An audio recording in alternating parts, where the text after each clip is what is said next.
Okay master. ముందుగా మన అందరి గురువైన బ్రహ్మర్షి పితామహ పత్రిజికి మరియు స్వర్ణమాల అమ్మగారికి ఆత్మ ప్రణామాలు తెలియజేస్తూ, మరియు ఎంతో సాధనను మరియు ఎంతో జ్ఞానాన్ని అందిస్తున్న గురుదంపతులైన బ్రహ్మర్షి తటవర్తి వీర రాఘవరావు సార్ గారికి మరియు బ్రహ్మ విద్వరిష్ట రాజలక్ష్మి అమ్మగారికి అనేక ఆత్మ ప్రణామాలు తెలుపుకుంటూ, మరియు జూమ్ నిర్వహిస్తున్న డాక్టర్ జి ప్రసన్న తిరుచానూరు తిరుపతి గారికి నమస్సులు, మరియు ఇందులో పాల్గొన్న ఆత్మ బంధువులందరికీ పేరు పేరున నా యొక్క నమస్సులు మరియు ధన్యవాదాలు. నా పేరు గీతాంజలి. నేను ఆర్మన్ నుంచి మాట్లాడుతున్నాను. మరి మేడం గారు ఈ అవకాశం ఇవ్వడము నా అదృష్టంగా భావిస్తున్నాను. మరి మీ అందరినీ కలుసుకునే భాగ్యం కలిగించారు. మరి ఈరోజు నేను ఎంపిక చేసుకున్న టాపిక్ మన అమ్మగారు చెప్పింది, రాజ్యలక్ష్మి అమ్మగారు చెప్పిన విషయాన్ని నాకు తెలిసినంత మట్టుకు మీతో పంచుకుంటాను. ఏంటంటే, మరి బుద్ధుడు తన శిష్యులకు సాధన చేసే వాళ్ళ ప్రవర్తన ఎలా ఉంటుందో దాని గురించి బుద్ధుడు తన శిష్యులకు అనుక్షణం బోధిస్తుండేవాడు. అంటే ఎందరో బుద్ధుని దగ్గర ఎంతో మంది శిష్యులు ఉండేవారు. మరి వారికి అనుక్షణము మరి వాళ్ళంతా సాధన చేసేవారు కాబట్టి ఎలా ఉంటే బాగుంటుంది అనేది వారికి చెప్తూ ఉంటాడంట. మరి అదే ఈరోజు మనం ఎంతో జ్ఞానపరమైన విషయాల్ని మరి బుద్ధుడు ఎలాంటి విషయాలు తన శిష్యులకు చెప్పాడో ఆ విషయాన్ని మనము తెలుసుకుందాం ఫ్రెండ్స్. మరి ఫస్ట్ మనము మొదటి పాయింట్కి వచ్చేసి, అందరినీ ఆత్మగా చూడాలి. అందరినీ ఆత్మగా చూడడం అలవాటు చేసుకోవాలి. అంటే ఇక్కడ మరి సాధన చేసేవారు వర్ణరహిత స్థితికి చేరాలి. అంటే వర్ణరహితం అంటే, వర్ణం అంటే ఏంది? కులము, ఇది ఈ కులము, ఇది ఆ మతము అనే భావన ఉండకూడదు మనలో సాధన చేసే వాళ్ళు. అంటే అందరినీ ఆత్మగా చూడాలి. ఆత్మ అనే భావనతో దాంట్లోనే ఉండాలి. ఎవరిని మనము వర్ణము అడగరాదు. మరి అందరూ ప్రతి ఒక్కరు ఆత్మస్వరూపులే. అందరినీ ఆత్మగా చూడడం అలవాటు చేసుకోవాలి అని బుద్ధుడు ఈ మొదటి పాయింట్లో చెప్పాడు.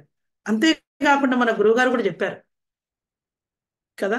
మన గురువుగారు ధ్యానం చేద్దాము అనే పాటను స్వయంగా స్వీయ రచన మరి ప్రకల్పన కూడా వాదే మన పితామహ పత్రిజీ కదా. ఇక్కడ ఏం చెప్పాడంటే, దేహం అంటే బట్టంట, ఆత్మ అంటే మనమంట. దేహం అంటే బట్టంట, ఆత్మ అంటే మనమంట. ఆత్మయే దైవం అంట, దైవమే ఆత్మ అంట. మనమే ఆత్మయే దైవం అంట, దైవమే ఆత్మ అంట. మనమే దేవుళ్ళమంటారు అన్నలారా, మనమే ఆనందం అంటారు ఓ అని ఎంత బాగా చెప్పాడు చూడండి. మరి ఆత్మ అంటే మనమే కదా. ఆత్మయే దైవం అంట, దైవమే ఆత్మ అంట. మనమే దేవుళ్ళమంటారు, మనదే ఆనందం అంటారు. చూడండి ఎంత ఆత్మగా చూడాలి అనేది ఇది మొదటి పాయింట్తో మనము చెప్పుకుందాం. తర్వాత ఇంకోటి, మన జీవితము పరుల శ్రేయస్సు కొరకు ఉపయోగపడాలి. మన జీవితము పరుల శ్రేయస్సు కోసమే ఉపయోగపడాలి అనేది కూడా ఇక్కడ చెప్పడం జరిగింది. మరి మనము ఎదుటివారి కోసం చేసే ప్రతి కర్మ యజ్ఞఫలమై తీరుతుంది. యజ్ఞఫలమై తీరుతుంది.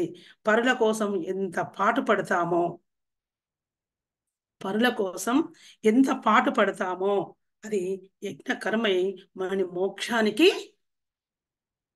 దగ్గర అవుతాం, మన మోక్షానికి దగ్గర చేస్తుంది కదా. ప్రతి కర్మ ఇతరుల శ్రేయస్సు కోసం చేసే ప్రతి కర్మ అది మనని మోక్షానికి దగ్గర చేస్తుంది.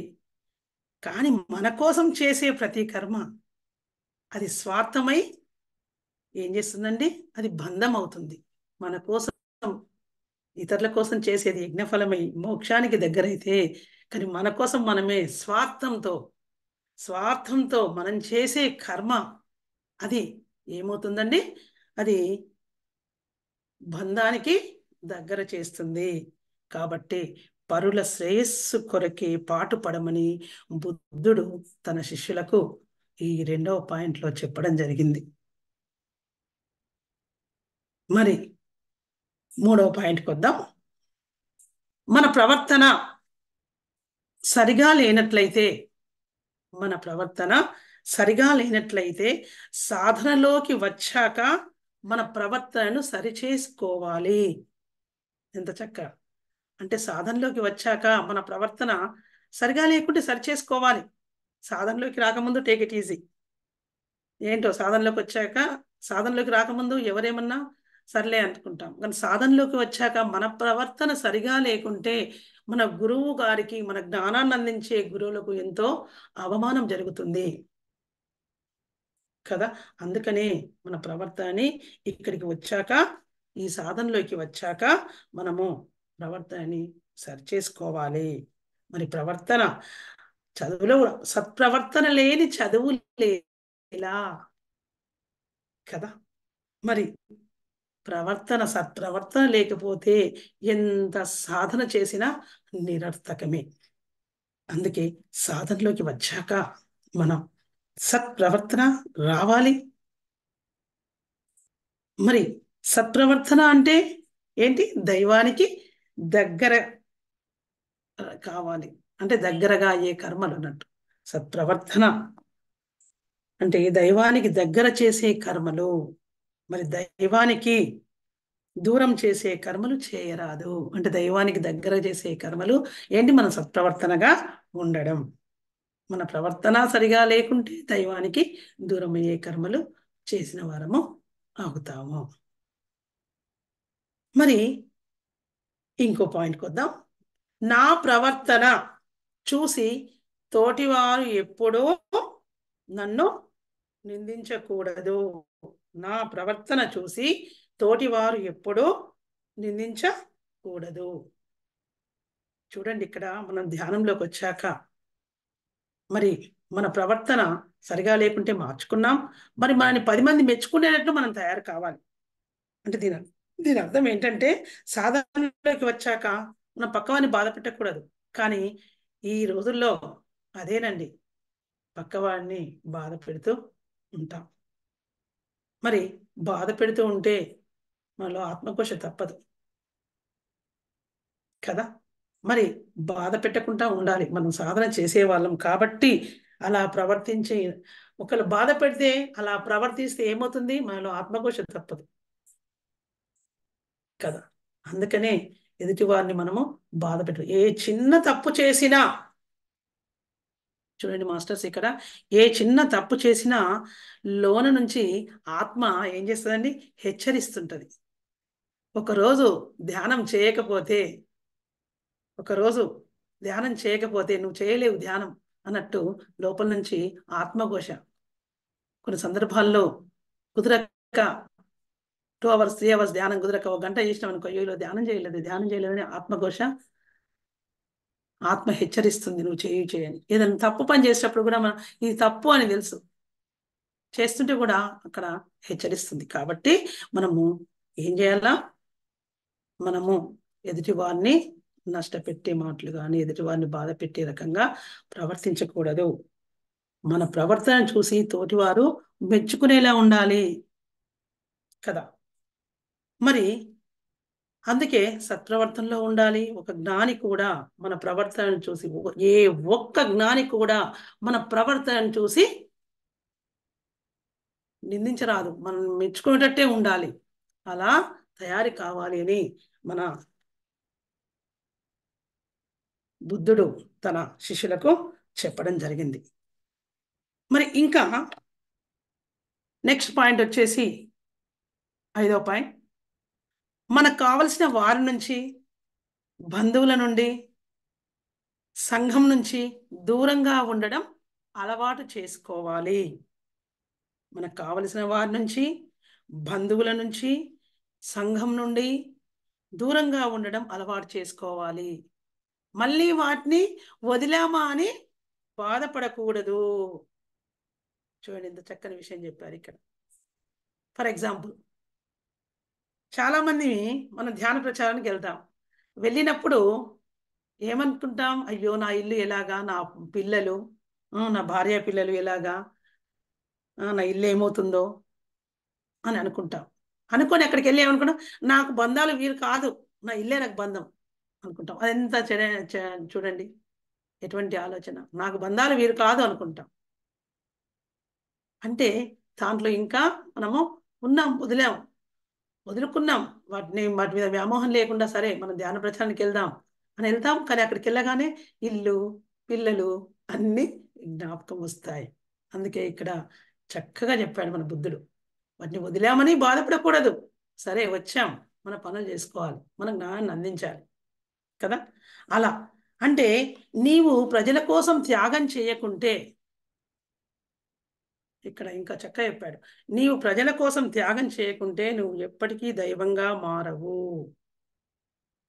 అందుకే మన ప్రవర్తన 10 మంది మెచ్చుకునేలా ఉండాలి అని ఇక్కడ చక్కగా ప్రస్తావించారు బుద్ధుడు తన శిష్యులకి. మరి నెక్స్ట్ మనం 6వ పాయింట్కి వద్దాం. నా కర్మలకు నేనే వారసుని.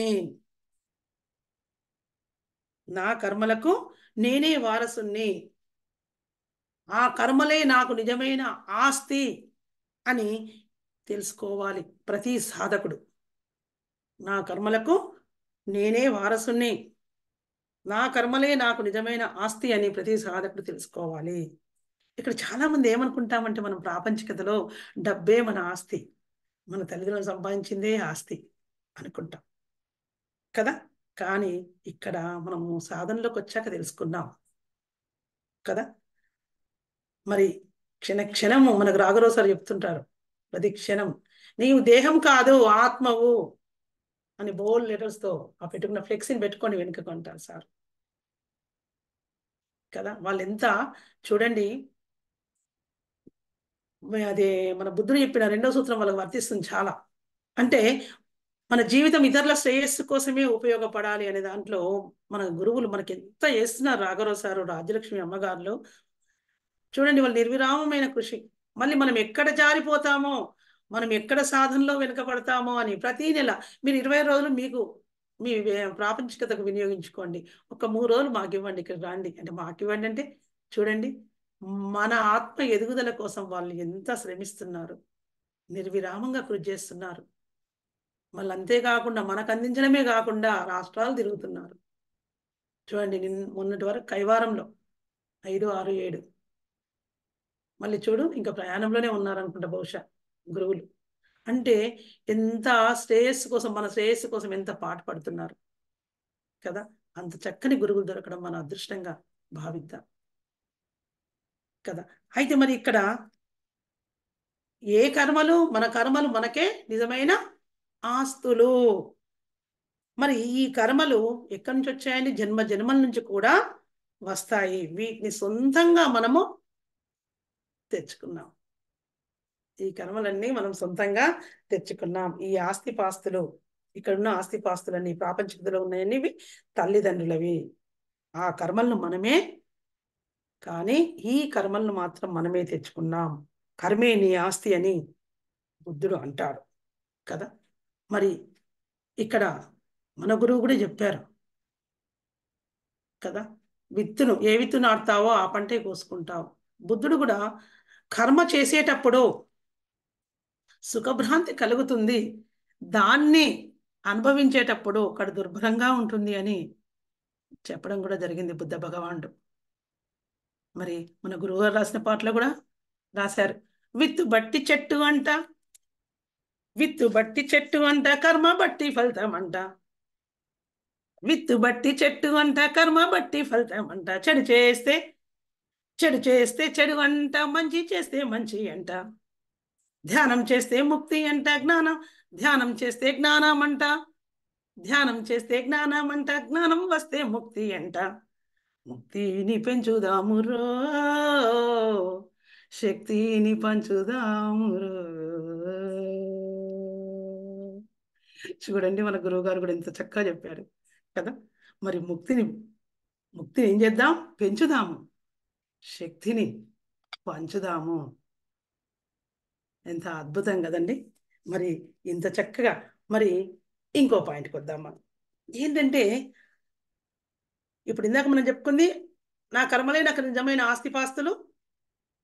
మరి తర్వాతది, ఆ కర్మ మంచిదైనా చెడ్డదైనా, ఆ కర్మ మంచిదైనా చెడ్డదైనా రెండు నేనే అనుభవించాలి.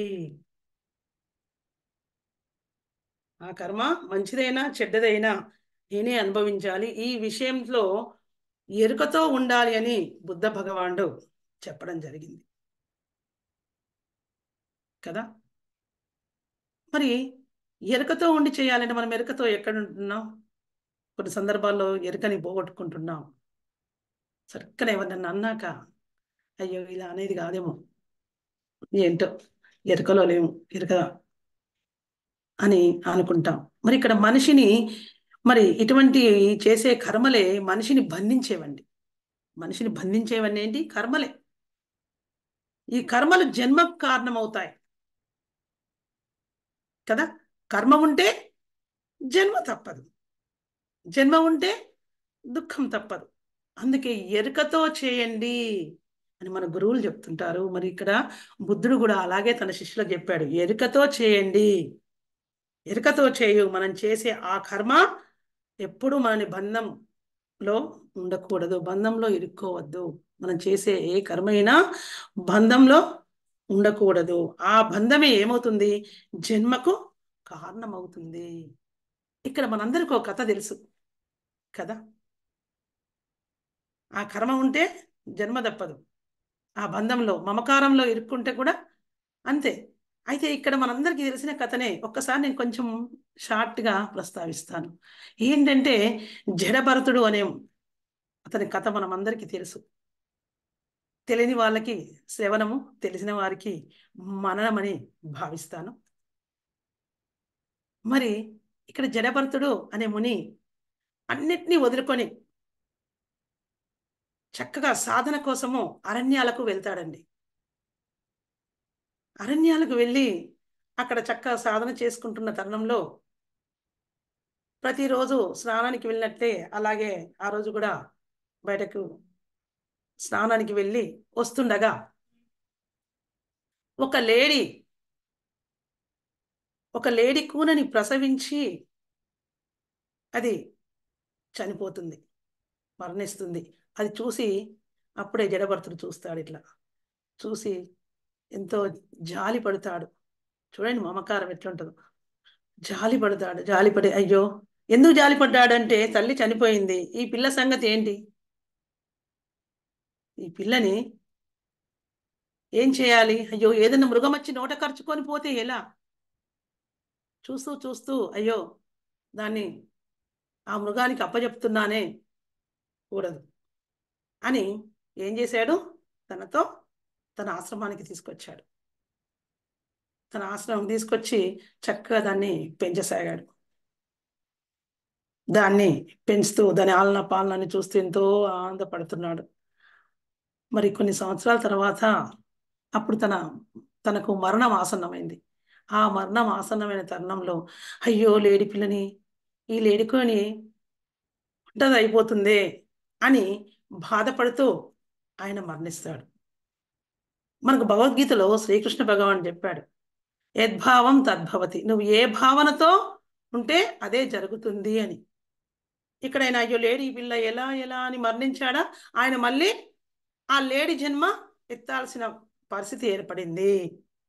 చూడండి, ఇక్కడ కర్మ ఉంటే తప్పదు, జన్మ తప్పిందా? తప్పలేదు. జన్మ ఉంటే ఈ దుఃఖం తప్పదు. కాబట్టి అందుకే ఇక్కడ బుద్ధ భగవానుడు చెప్పాడు, ఎరుకతో చేయండి కర్మలు. అది మంచిదైనా చెడుదైనా నేనే అనుభవించాలి అన్నప్పుడు ఎరుకతో ఉండండి నిరంతరము అనేది చాలా చక్కగా వివరించడం జరిగింది. అందుకే మనం ఏం చేయాలి అంటే మోక్ష కర్మలు చేయడానికే ప్రయత్నించాలి. మోక్ష కర్మలు చేయడానికే ప్రయత్నిద్దాం. మరి తర్వాత 8వ పాయింట్ వచ్చేసి, మనం నిరంతరం మౌనంగా ఉండడానికి అలవాటు పడాలి. మనం నిరంతరం ఎప్పుడు మనము మౌనంగా ఉండటానికే అలవాటు పడాలి అని చెప్పారు. ఇక్కడ మరి మౌనంగా ఉండడం వలన ఆత్మశక్తి ఎంతో విజృంభిస్తుంది. మౌనంగా ఉండడం వలన ఆత్మశక్తి పెరుగుతుంది. గొప్ప గొప్ప పనులు చేస్తాం. మనుషులు చేసే పనులు కాకుండా దేవుళ్ళు చేసే పనులు చేయగలుగుతాం. మరి అందుకే మునులు ఎప్పుడు మౌనంగా ఉంటారు కదా. మరి మౌనంగా ఉండడంలో కారణం ఏంటి? దైవీ శక్తిని పెంచుకుంటారు. ఆ శక్తితో వాళ్ళు లోక కళ్యాణకరమైన పనులు ఎన్నో చేస్తారు. అందుకే సాధన చేసే వాళ్ళు ఎక్కువ మౌనం పాటించాలి. మన జీవితంలో ఏ పని చేయాలన్నా ఆత్మశక్తి ఖర్చు అవుతుంది. మరి అన్నింటికంటే కష్టం లేని పని ఏంటండి? మాటకు ఏ ఖర్చు లేదు కదా. మరి మాట వలన ఎక్కువ శక్తిని ఖర్చు పెడతాం మనం. ఇది కూడా ఎరుకతోనే ఉండాలి. మరి లొడలొడలో వాగేస్తుంటాం, ఆయన కనబడగానే ఏదేదో మాట్లాడిస్తుంటాం. అందుకే మన గురువుగారి దగ్గర మాట్లాడేటప్పుడు ఎంత జాగ్రత్త ఏమిటి సంగతులు మేడం అంటుంది. ఏం మాట్లాడాలో అర్థం కాదు. ఫస్ట్లో తెలియక గబోబా ఏదేదో మాట్లాడదని, ఆపు అన్నారు సార్ ఒక్కసారి నన్ను. అప్పుడు తెలిసింది, ఓహో గురువు దగ్గర వాక్కు జాగ్రత్తగా ఉండాలి అని. ఏమిటి సంగతులు అంటే ఇంకేమి చెప్పేది లేదు. సార్ ఏం చెప్తాడో, సార్ నోటి నుంచి ఏ రత్నాలు జాలుతాయో వాటిని ఏరుకోవాలని ప్రయత్నించేవాళ్ళం. అది అన్నమాట. అంటే వాళ్ళు మౌనంగానే ఉంటారు, మనతోనే మాట్లాడిస్తారు. మనం ఏ స్థితిలో ఉన్నామో అనేది కూడా వాళ్ళకి తెలుసు అన్నమాట. మొదట ఆ స్థితిలో ఉండేదాన్ని, తర్వాత తెలిసిపోయింది, ఓహో గురువు గారి దగ్గర చాలా జాగ్రత్తగా ఉండాలి. గురు సాక్షాత్ పరబ్రహ్మ, ఆ పరబ్రహ్మే గురువు, ఆ పరమాత్మే గురువు అని మనకు తెలుసు. కాబట్టి అప్పుడు మనం జాగ్రత్త ఎరుకతో ఉండాల్సి వచ్చింది. అందుకే మనం మౌనంగా ఉండాలి. మరి ఖర్చు లేని పని ఏంది? మాట. 1వ వంతు పని ఉంటే ఆ మాటది 3 వంతులు మాట్లాడేస్తాం. మనం మాట్లాడే మాటలు 1వ వంతు చాలా మంది వాళ్ళు 1/4 అంటే 1 వంతు ఉపయోగపడే మాటలే మాట్లాడతారు. 1/4 అంటే 1 వంతు. 3 వంతులు ఉపయోగపడని మాటలే మాట్లాడతారు. మరి మాట ద్వారా శక్తి ఖర్చు పెడితే మనం చేసే సాధనే కొంచెం. మాట ద్వారా శక్తిని ఖర్చు పెడితే మనం చేసే సాధనే కొంచెం. మరి మనలో దైవశక్తి ఎలా పెరుగుతుందండి కదా. అందుకే పత్రి గారు అంటారు, ఇలా అంటారు. కాబట్టి ఏమంటారు? నీ మాట నీకైనా ఉపయోగపడాలి, మరి నీ పక్కవానికైనా ఉపయోగపడాలి, లేకపోతే మౌనంగా ఉండాలి అని మన గురువు గారు చెప్పారు. అందుకే మనం మౌనం అలవాటు చేసుకోవాలి కదా. ఇక్కడ మరి ఇక్కడ నేను అర్థం చేసుకుంది ఏంటంటే, మనం స్వాధ్యాయం ఎక్కువ చేస్తే మౌనంగా ఉండవచ్చు. ఇప్పుడు మన ఇంట్లో సెంటర్ ఉందండి, వెంకటేశ్వర ధ్యాన కేంద్రం అనేది. ధ్యానం చేసేట పర్లేదు, ధ్యానం వస్తారు వెళ్తారు. ఇంకేదో మాట్లాడుతుంటే ఆ బుక్ ఈ బుక్ ముందేస్తాను నేను. ఇది చదవండి, ఇది బాగుంది, ఇది చదవండి, ఇది బాగుంది, ఇది చదవండి అని. నేను చదువుతాను, వాళ్ళు చదువుతారు. దాని ద్వారా ఏమవుతుంది? మనం మాట్లాడాల్సిన పని లేదు, వాళ్ళు అందులోనే పడిపోతారు. మేడం ఈ బుక్ తీసుకెళ్ళొచ్చా అంటారు. ఓకే తీసుకురండి, మళ్ళీ ఇక రీప్లేస్మెంట్ చేయండి. కాబట్టి మనకు సూక్తి ఉందండి అని గుర్తు చేస్తాను వాళ్ళకు, పుస్తకం వంతావిత్తం పరహస్తం గతం గతః అని. అలాగ మరి గుర్తు చేసి మరి ఇస్తాను, తీసుకెళ్తారు, మరి తీసుకురావడం కూడా జరుగుతుంది. కాబట్టి మనం మౌనంగా ఉండాలంటే ఇది బెస్ట్ మనకు స్వాధ్యాయం కదా. మరి అలా ఉండవచ్చు.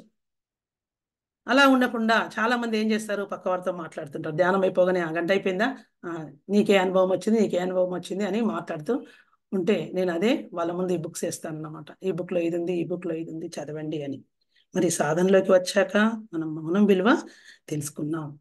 మరి మౌనంగా ఉండాలంటే ఎక్కువ మనము స్వాధ్యాయమే చేయాలి. మరి గురుగారు ఇక్కడ గురువుగారు ఇంకో మాట కూడా అన్నారు. ఆత్మలోని ఆత్మ అంట, నోటిలోని మాట అంట. ఆత్మలోని ఆత్మ అంట, నోటిలోని మాట అంట. పనికి రాని మాట అంట, వద్దు వద్దు వద్దంట. మాట శుద్ధి ఉండాలిరో, ఆత్మసిద్ధి కలగాలిరో. చూడండి, మరి మాట శుద్ధి ఉండాలి. మాట శుద్ధి ఉంటేనే ఆత్మసిద్ధి కలుగుతుంది. చూడండి, మన గురువు గారు ఎన్ని విషయాలు మనకు ఎంత చక్కగా తన పాట ద్వారా మనకు వివరణ ఇవ్వడం జరిగింది. మరి తర్వాత ఇందులోనే మనకు తన ప్రగతి గీతలో నండూరి కృష్ణమాచారి గారు చక్కగా చెప్పారండి వాక్కు గురించి. వాక్కుకున్న మహిమ వాడి కత్తికి లేదు, మార్చగలదు మాట మనిషి మనసు. వాక్కుకున్న పదును వాడి కత్తికి లేదు, మార్చగలదు మాట మనిషి మనసు. జారవలదు నోరు జాగ్రత్త, జాగ్రత్త. జారవలదు నోరు జాగ్రత్త, జాగ్రత్త. శబ్దములకు గొప్ప శక్తి గలదు కదా. మరి వాక్కుకున్న పదును అంటే కత్తి ఎంత పదునుగా ఉందో అంతకంటే ఎక్కువ పదునుగా ఉంటుందండి మన వాక్కు, మన మాట. మరి వాక్కుకున్న పదును వాడి కత్తికి లేదు, వాక్కుకున్న పదును ఆ కత్తికి లేదట. కత్తి ఎంత షార్ప్గా ఉన్నా కానీ మన వాక్కు పదును కింద బలాదూర్. మరి మార్చగలదు మాట మనిషి మనసు. మనిషి యొక్క మనసుని ఈ వాక్కే మారుస్తుంది కదా. ఒక ఒక నిజాన్ని అబద్ధం చేయొచ్చు ఇదే వాక్కు. ఒక అబద్ధాన్ని నిజం చేయొచ్చు. అంటే వాక్కు మహిమ అంత గొప్పది. కొన్ని సందర్భాల్లో మన పిల్లలు మనం చెప్తే వినకుంటే మనం ఏం చేస్తాం, అబ్బా నువ్వైనా చెప్పి చూడబ్బా కొంచెము, వాడు వింటాడేమో అని అంటాం. వాళ్ళు చెప్తే వినొచ్చు. అంటే రెండు రకాలుగా చూడండి వాక్కు మహిమ ఎంత గొప్పది.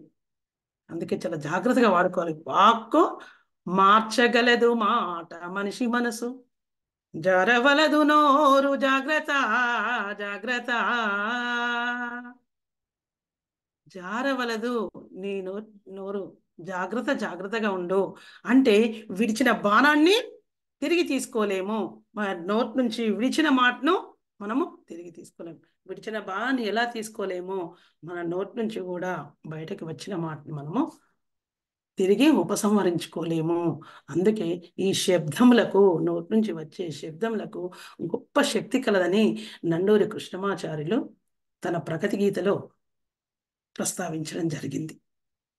మరి ఇంకో పాయింట్కి వద్దాం. మనము జ్ఞానం పొందాక ఎవరు ఏ ప్రశ్న అడిగినా, మనం జ్ఞానం పొందాక ఎవరు ఏ ప్రశ్న అడిగినా మనం సమాధానం చెప్పగలిగే స్థాయిలో ఉండాలి కదా మాస్టర్స్. మరి జవాబు చెప్పలేకపోతే సరైన జ్ఞానం లేనట్టే. కాబట్టి వాళ్ళు ప్రశ్నిస్తే మనం జవాబు చెప్పగలిగే స్థాయిలో ఉండాలి కదా. మరి ఈ జ్ఞానము ఎలా పెరుగుతుందంటే, మనకి ఈ జ్ఞానం ఎలా పెరుగుతుందంటే గురువుల సాంగత్యం వలన, సజ్జన సాంగత్యము, స్వాధ్యాయం వలన, విచారణ వలన మనం మంచి జ్ఞానం సంపాదించుకోవచ్చు కదా. సాంగత్యం వలన, గురువుల యొక్క సాంగత్యము, సజ్జన సాంగత్యము, స్వాధ్యాయము, విచారణ వలన మనం మంచి జ్ఞానము సంపాదించుకోవచ్చు. అందుకే రాజలక్ష్మి అమ్మగారు కూడా ఈ క్లాస్లో ప్రస్తావించారు, నేను ఈ రోజు ఈ స్థాయిలో ఉన్నానంటే పత్రిగారి వల్లనే అని ప్రస్తావించడం జరిగింది. మరి మనం కూడా ఈరోజు ఎంతో కొంత మీ ముందు మాట్లాడుతున్నాను అంటే వారి వల్లనే, వారి వల్లనే మాట్లాడగలుగుతున్నాం ఈ ఆధ్యాత్మిక విషయాలు. మన గురువుల వల్లనే. మరి ఇక్కడ ఎంతో స్వాధ్యాయం చేస్తాం, స్వాధ్యాయము సాధన. మరి ఈ రెండు ఉన్నంత మాత్రాన ఎదగగలమా? ఎదగలేము. ఎందుకు ఈ రెండు ఉన్నంత మాత్రాన ఎదగలేము అంటున్నాం? ఎందుకంటే ఎదుటి వారికి చెప్పితేనే కదా, మన గురుగారు చెప్పారు కదా ఆ జ్ఞానాన్ని పంచాలని. ఎదుటి వారికి మనము చెప్పితేనే జ్ఞానవంతులం అవుతాము కదా. ఈ జ్ఞానాన్ని మరి స్వాధ్యాయము చదువుతున్నాము, సాధన చేస్తున్నాము, మనలోనే ఉంచుకుంటే లాభం లేదు కదా. మన గురువుగారు మన జ్ఞాన విత్తనాలు ఇచ్చారు. ఆ జ్ఞాన విత్తనాలను ఏం చేయాలి మనము? వెదజల్లాలి. ఆత్మజ్ఞానం అనే పంట రావాలి కదా. ఈ జ్ఞానం అనే విత్తనాలను శరీరం అనే పొలంలో వేసి, స్వాధ్యాయం అనే ఎరువును వేసి, సజ్జన సాంగత్యం అనే కృషి చేస్తే ఆత్మజ్ఞానం అనే పంట వస్తుంది. ఈ ఆత్మజ్ఞానం అనే పంటను 10 మందికి పంచితే బ్రహ్మజ్ఞానం అనే పంట వస్తుంది. అందుకే గురుగారు చెప్పారు, నీలో ఉన్న జ్ఞానాన్ని దాచుకుంటే దోచుకుంటారు, పంచితే పెంచబడుతుంది. అందుకే 10 మందికి పంచు. పంచితే కుప్పలు కుప్పలుగా నీలో అమ్మగారు కూడా చెప్తారు, ఎంతో జ్ఞానము నీలో ఉంది, అది పంచితే ఏమవుతుంది?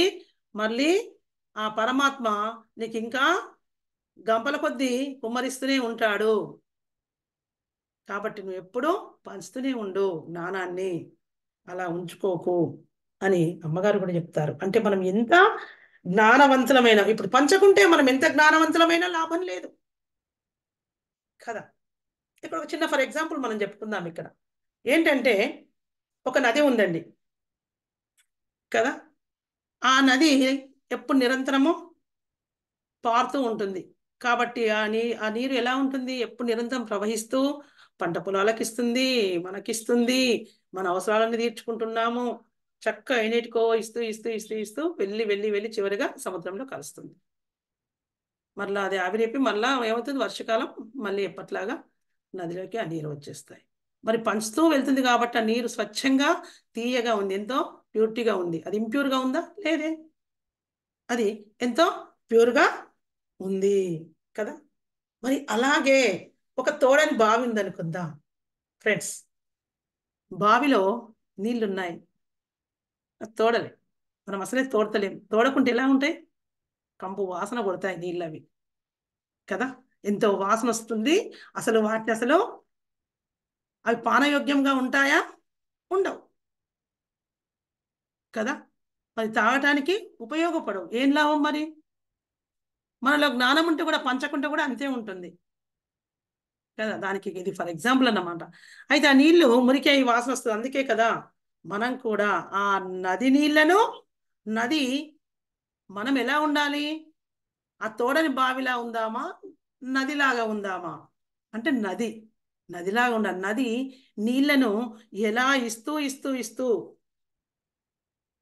ఉంటుందో అలాగే మనం కూడా నది మాదిరిగా మనము జ్ఞానం పంచాలి. అంతేగాని తోడని బావి మాదిరిగా మనము ఉండకూడదు.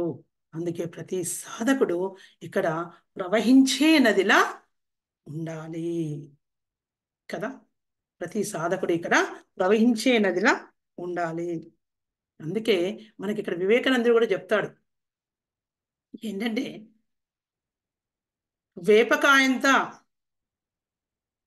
వేపకాయంత జ్ఞానాన్ని నువ్వు సృష్టికిస్తే, వేపకాయంత జ్ఞానాన్ని నువ్వు సృష్టికిస్తే పనస పండంత జ్ఞానము ఆ సృష్టి ఇస్తుంది అని ఇక్కడ వివేకానందుడు కూడా చెప్పాడు కదా. చూడండి, మరి వేపకాయంతనే ఇస్తున్నావు, కానీ పనస పండంత జ్ఞానం నీకు సృష్టి ఇస్తుంది. కాబట్టి మనం ఎప్పుడు పంచుతూనే ఉండాలి. అందుకే ప్రతి సాధకుడు ఎలా ఉండాలండి?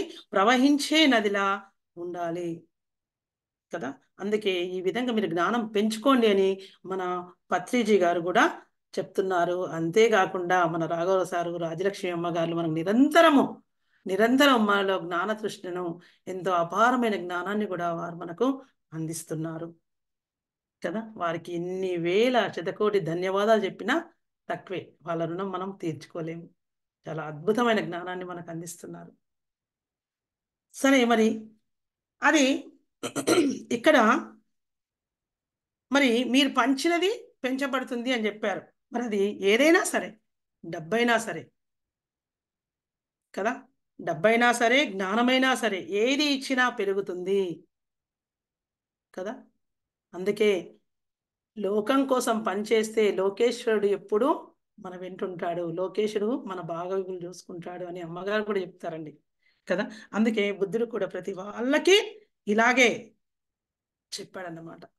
ఇలా బుద్ధుడు శిష్యులకి ప్రతి ఒక్కరికి ఇలాంటి సాధనీయ ధర్మాలు చెప్పాడు. మరి శిష్యులు కూడా ఆ ధర్మాలని పాటించి మంచి సాధన చేయగలిగేవారు కదా. మరి ఇక్కడ మనం ఇంతవరకు ప్రస్తావించుకున్నాయి. మొదటి పాయింట్ వచ్చేసి అందరినీ ఆత్మగా చూడరాదు, చూడడం సారీ, అందరినీ ఆత్మగా చూడాలి. రెండవ పాయింట్, పరుల శ్రేయస్సు కొరకు పాటుపడాలి మన జీవితం. తర్వాత సాధనలోకి వచ్చాక మన ప్రవర్తన సరిగా లేకుంటే మనము సర్దిద్దుకోవాలి. తర్వాత నా ప్రవర్తన చూసి తోటివారు నిందించకూడదు. మనకు కావలసిన వారి నుండి, బంధువుల నుంచి, సంఘం నుంచి దూరంగా ఉండటం అలవాటు చేసుకోవాలి.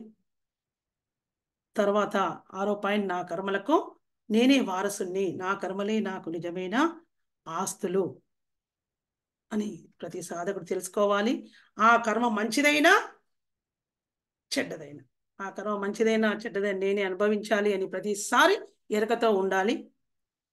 మరి ఎన్నోపై నిరంతరం మనం మౌనంగా ఉండాలి. జ్ఞానం పొందాక ఎవరు ఏ ప్రశ్న అడిగినా మనం సమాధానం చెప్పగలిగే స్థాయిలో ఉండాలి. మరి జ్ఞానవంతుడు నిరంతరము ఒక నదిలా, ప్రవహించే నదిలా ఉండాలి అని బుద్ధుడు ఇంత చక్కని విషయాలు చెప్పారు. మరి మనం కూడా ఇలా సాధన చేస్తూ మరి నేర్చుకుంటే మరి ప్రపంచాన్ని అంటించుకోకుండా కదా, సాధన చేస్తూ ఉంటే మరి ప్రపంచాన్ని అంటించుకోకుండా బంధాలను వదులుకుంటూ సరైన సాధన చేసి సరైన జ్ఞానం పొంది అందరికీ పంచుతాం. మనం కూడా భగవంతులుగా మారుదాం. మరి ఈరోజు నాకు ఇంత చక్కని అవకాశం ఇచ్చిన మేడం గారికి, మరి ఇంత జ్ఞానాన్ని అందిస్తున్న గురుదంపతులైన బ్రహ్మర్షి తటవర్తి రాఘవరావు మరియు రాజలక్ష్మి అమ్మగారులకు ధన్యవాదాలు తెలియజేస్తున్నాను. Thank you madam. ఇంతవరకు జూమ్లో మరి యూట్యూబ్లో వీక్షిస్తున్న వారికి కూడా అందరికీ ధన్యవాదాలు తెలియజేస్తున్నాను.